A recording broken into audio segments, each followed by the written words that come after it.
Nesse vídeo veremos como rodar, né, localmente o Influx Database. Aqui temos a versão 3, né, a mais atual, a mais recente, mas a gente vai usar aí a versão 2, tá? Então a versão 3 aí a gente vai ficar com a versão 2 e vamos usar o Docker Compose, né? O Docker Compose aqui tem um arquivo template, a gente tem uma modificação deste arquivo disponível, né? Então neste repositório a primeira coisa que você vai fazer é o download, né, ou clonar este repositório. Observe que você também precisa ter Docker Compose disponível na sua máquina local. A gente usa aí o Docker Desktop, tá?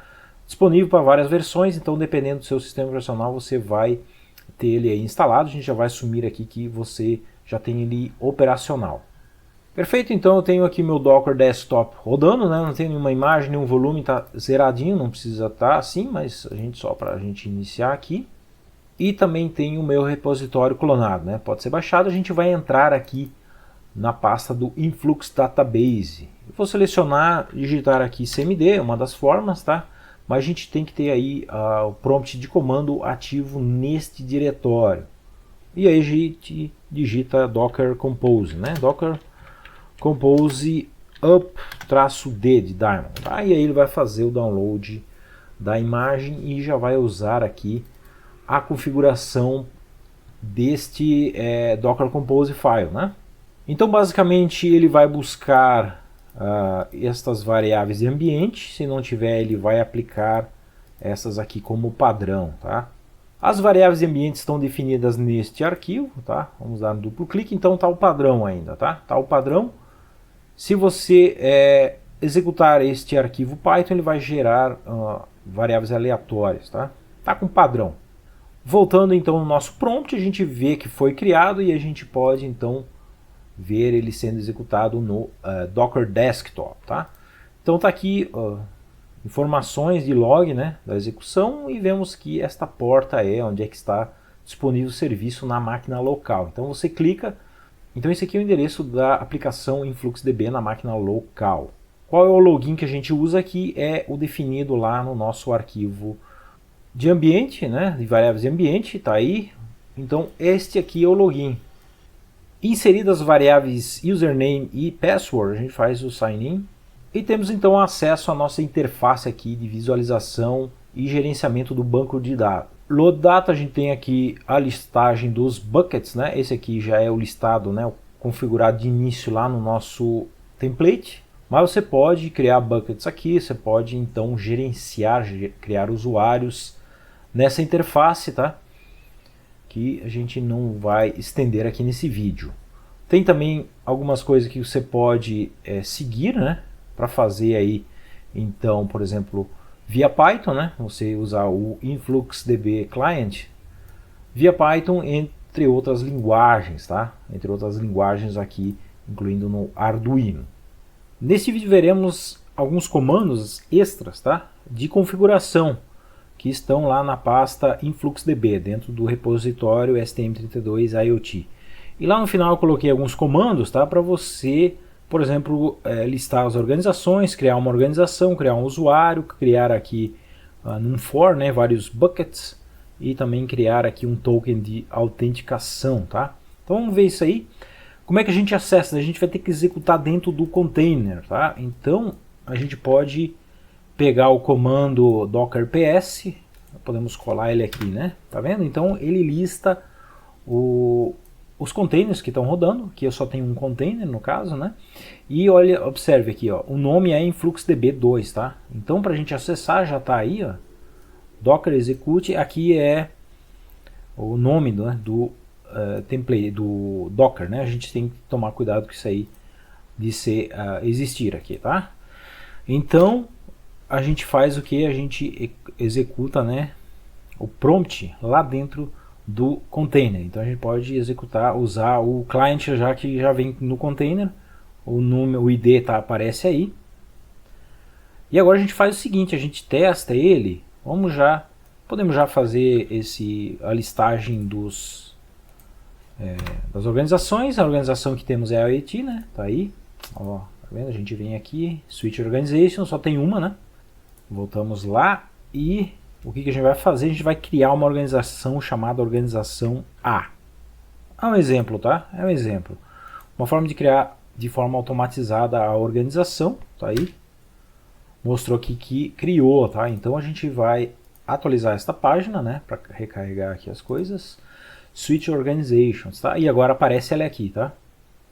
Perfeito, aparece ela aqui. Vamos ver o load data, não tem nenhum bucket, ainda vem os padrões, tá?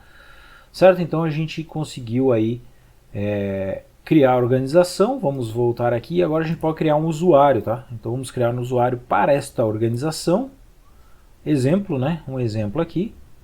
A gente pega e cola, né? Clicando no botão direito do mouse a gente consegue colar ele aí, tá? Criou o usuário, tá certo? Como é que a gente testa este usuário agora? Vamos fazer o seguinte, esse usuário você vai fazer o logout aqui. Então é o usuário admin, tá? E agora a gente vai usar aqui o que criamos, né? org-a e aqui é org-a-pass, tá?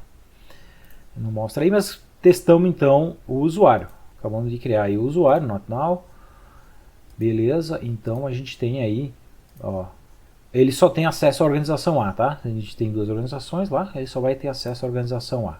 Perfeito? Então criamos dessa forma um usuário para aquela organização. Agora que a gente pode fazer um teste de vários buckets, tá? Então, um exemplo, né? A gente pode criar alguns buckets em sequência, né? Já listou aqui, tá? Criou o bucket, vamos lá testar, ver se tem aí a listagem aqui dos buckets, ó, tá vendo? Apareceu aqui, ó, bucket A, foi até o F, tá? Perfeito? Então olha só uma forma de você automatizar o setup aqui do seu Influx Database. Por fim, vamos só criar um token de acesso, né? Acesso total, esse acesso ele pode ser granulado, né? Mas aqui a gente vai fazer, para facilitar as coisas, a gente vai fazer um token de acesso. Colamos aqui, perfeito, e aparece aqui, né? Já aparece, esse é o token, tá? Esse é o token de acesso, e aí você seleciona, copia e agora você usa esse token, né? Feito isso a gente sai e volta, né, para o nosso prompt aqui no Windows. Esses comandos eles podem ser executados aqui no containers, né? Fomos em containers, temos aí, deixa eu ver aqui, o comando, né? A gente pode aqui, ó, abrir em terminal, tá? Daria para jogar aqui aqueles comandos. Vamos, por exemplo, copiar esse comando aqui, né? Vamos só fazer o teste de listagem de paste, tá vendo? De organizações. Perfeito? Então listou as duas organizações que temos, a IoT, que é o default, e a organização A que a gente criou. Ou seja, daria para fazer aqueles comandos por aqui também.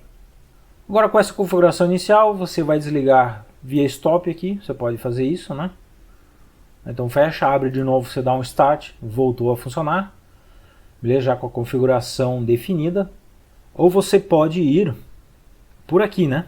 Então deixa eu só fazer, você pode fazer um Docker Compose down. Dentro da pasta ele também vai desligar, e aí para ligar aqui a gente faz o Docker Compose up -daemon. Subiu, tá? Beleza? Observem que as informações ficam salvas nos volumes, tá? Tem aqui o arquivo de volume, de configuração também, tá? Os volumes, ó. Então essas configurações aqui ficam salvas. Caso você queira fazer um reset disso aqui tudo, você pode deletar por aqui, ou você pode dar o comando down-v, tá? Se eu fizer isso aqui, ele vai deletar os volumes, tá? Ou seja, as configurações vão ser removidas. Agora, se você for aqui e der um up, vai perder aquela configuração de usuário e o tom que a gente criou e volta na padrão, tá? Perfeito? Então esse aí é o objetivo do vídeo. Até mais.